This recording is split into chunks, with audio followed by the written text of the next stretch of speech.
Hello everyone, मैं वानी वर्ग क्रमांक 122 पीटीसी चंदवारा के प्रथम वर्ष की छात्रा हूँ। F4 के चैप्टर 5 से मेरा टॉपिक है SSA सर्व शिक्षा अभियान।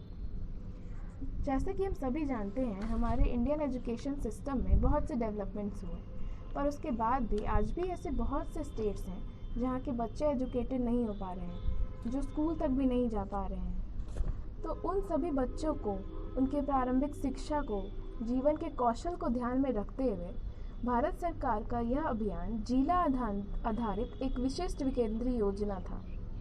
इस अभियान के अंतर्गत राज्यों की भागीदारी से 6 से 14 आयु वर्ग के सभी बच्चों को 2010 तक प्रारंभिक शिक्षा उपलब्ध कराने का लक्ष्य रखा गया था। इसकी लक्ष्य और विशेषताएं इस प्रकार हैं: बच्चों को उपयोगी और संगत शिक्षा प्रदान करना, जिससे वह संगत समुदाय से अलग होकर नहीं परंतु एक साथ मिलजुल कर एकता का वातावरण बना सके। शिक्षा में सुधार हो सके ताकि बच्चे और आगे की श्रेणी तथा उच्च शिक्षा प्राप्त कर सकें। स्वार्थी होकर नहीं, एक दूसरे के हित में कार्य करने का अवसर देना। लिंग और सामाजिक वर्गों के बीच के अंतर को कम करना। अनुसूचित जनजाति, जाति, वंचित समूह तथा अल्पसंख्यक समूह को सम्मिलित करना ताकि उनको भी इक्वल रिप्रेजेंटेशन मिल सके। लड़कियों, विशेषकर अनुसूचित जाति, जनजाति तथा अल्पसंख्यक वर्ग की लड़कियों की शिक्षा को प्राथमिकता देना। शिक्षा को और अभिभावकों के बीच सहयोग, शिक्षकों के विकासात्मक आवश्यकताओं पर बल, जैसे पाठ्यचर्या संबंधित सामग्री हो या फिर इत्यादि और भी बहुत कुछ। प्राकृतिक वातावरण के बारे में सीखने का मौका देना, जिससे वह आध्यात्मिक और भौतिक दोनों तरीके से विकास कर सके।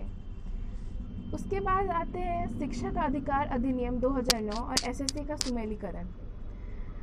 1 अप्रैल 2010 को शिक्षा का अधिकार अधिनियम लागू हुआ। सन 1998 में राज्यों के शिक्षा मंत्रियों द्वारा सिफारिश पर उसके पश्चात 2001 के प्रारंभ में भी शिक्षा को मौलिक अधिकार बनाने की मांग की गई, जिसके कारण 2009 में इसे एक अधिनियम के रूप में संसद में पारित कर दिया गया तथा अप्रैल 2010 में निःशुल्क तथा अनिवार्य शिक्षा का अधिकार लागू कर दिया गया। इसके अंतर्गत 6 से 14 आयु के सभी बच्चों को उनके आवास के निकट प्रारंभिक शिक्षा देने पर जोर दिया गया था। एसएससी मानदंडों के अनुसार जिस जिला की जनसंख्या 31,38,671 हो, वहाँ 10,432 प्राथमिक विद्यालय तथा 3,923 उच्च प्राथमिक विद्यालय होने चाहिए। यह 2001 की जनगणना के अकॉर्डिंग है। इसके साथ ही कुछ निजी और गैर सरकारी विद्यालय तथा मदरसे भी होने चाहिए थे, परंतु जनगणना के आंकड़े से बहुत कम प्राथमिक तथा उच्च प्राथमिक विद्यालय मिले। इसे ध्यान में रखते हुए तथा प्राथमिक शिक्षा को बल डालते हुए सरकार ने अन्य कई उपयोगी अभियान शुरू किए, जैसे कि बैक टू स्कूल अभियान, जीवन के लिए शिक्षा, जिससे विद्यालय बच्चे आ सकें और विद्यालय से बाहर जो नहीं आ पा रहे हैं वो उसको जान सके, उसके प्रति जागरूक हो सके। फिर 2007 तक सभी बच्चे 5 वर्ष की शिक्षा पूरी करें। फिर 2010 तक सभी बच्चे 8 वर्ष की शिक्षा पूरी कर लें। फिर आया यूनिवर्सल रिटेंशन, बीच में विद्यालय न छोड़ने तथा प्राथमिक शिक्षा पूरी करने पर बल देते हुए सर्वधारिक अवधारण 2010 तक लागू किया गया। इसकी कुछ मुख्य बिंदुएं हैं। प्राथमिक शिक्षा को पोषण संबंधी सहायता देने के लिए राष्ट्रीय सरकार मिड डे मील आरंभ किया गया। तो एसएससी में इसका निम्नलिखित क्या योगदान रहा, वो इस प्रकार हम लोग जानते हैं कि बच्चे विद्यालय में भूखे ना रहें, निःशुल्क मध्याह्न भोजन मिल सके उन्हें तथा उत्सुक होकर बच्चे विद्यालय आएँ। सभी जाति के बच्चे एक साथ बैठेंगे, पढ़ेंगे और भोजन करेंगे तो उससे समाजीकरण में भी वृद्धि होगी, कुपोषण से निपटने में भी सहायता होगी। भोजन पकाने के लिए अगर महिलाओं को व्यवसाय मिलेगा तो उनसे उनका भी सामाजिक सशक्तिकरण होगा। तो ये सब इसकी योगदान था एसएससी में मिड डे मील का। इसमें एसएससी में विशेषज्ञों तथा संस्थाओं की एक सहायक प्रणाली हो, जिससे वह नए नए चीज़ों को जान सके। महिलाओं, पंचायतों, ग्राम शिक्षा समितियों के सदस्यों को शामिल करेंगे तो इसमें तेज़ी आ सकेगी। या फिर बस्ती आधारित योजनाएं आधार बनेंगे जिला आधारित योजनाओं के, तो प्रत्येक जिला अपनी एक जिला स्तरीय प्रारंभिक शिक्षा योजना तैयार करेगा, जिसमें शिक्षा संबंधी आवश्यकताओं को माना जाएगा। सरकारी संस्थानों के साथ ही कुछ निजी संस्थाएं ऐसी भी हैं जो प्रारंभिक शिक्षा के लिए जिम्मेदारी लिए हुए हैं। ऐसे संस्थानों का बहुत अधिक शुल्क बहुत अधिक होता है जो सारे गार्जियंस अभिभावक अफोर्ड नहीं कर पाते। तो कोई ऐसा संस्थान भी होता है जो कम कर देता है शुल्क, जिसके परिणाम में वहाँ की सुविधाओं में ढील हो जाती है, अध्यापकों को पूरा वेतन नहीं मिलता है।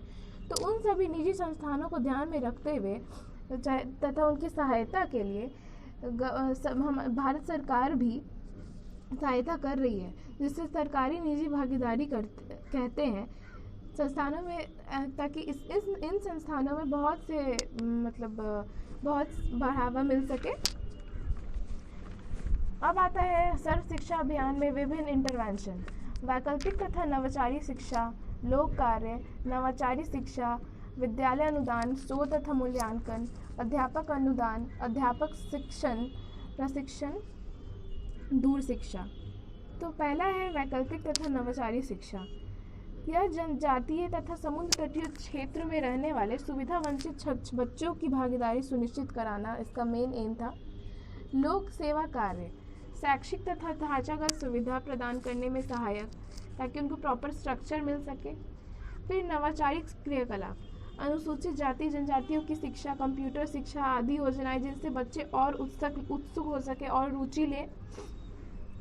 शोध तथा मूल्यांकन, शिक्षा प्रबंधन, सूचना तंत्र पर खर्च, पर्यवेक्षण तथा monitoring.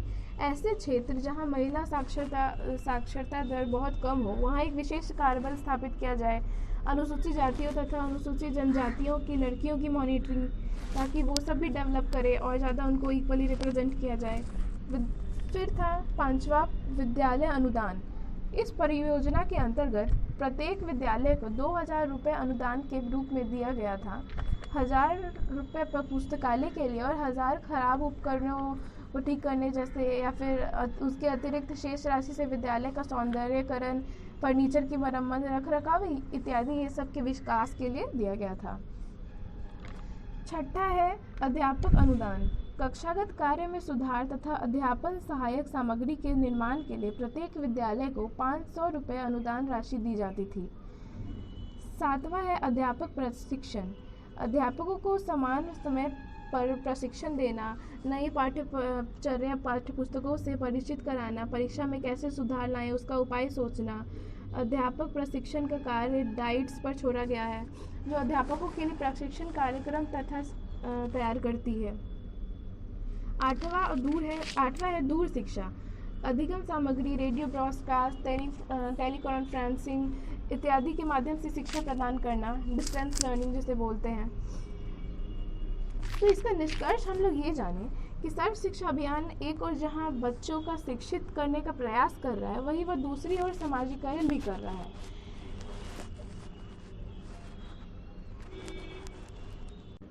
Mid day meal, infrastructure developments, सारा चीज़ इसमें इंक्लूड किया जा रहा है ताकि और ये डेवलप हो सके। तो हम सभी को मिलकर इसे आगे बढ़ाना चाहिए, इस पे फोकस डालना चाहिए, प्राथमिक शिक्षा पे फोकस डालना चाहिए कि हम सब हमारे समाज में सबका एकजुट विकास हो सके। धन्यवाद।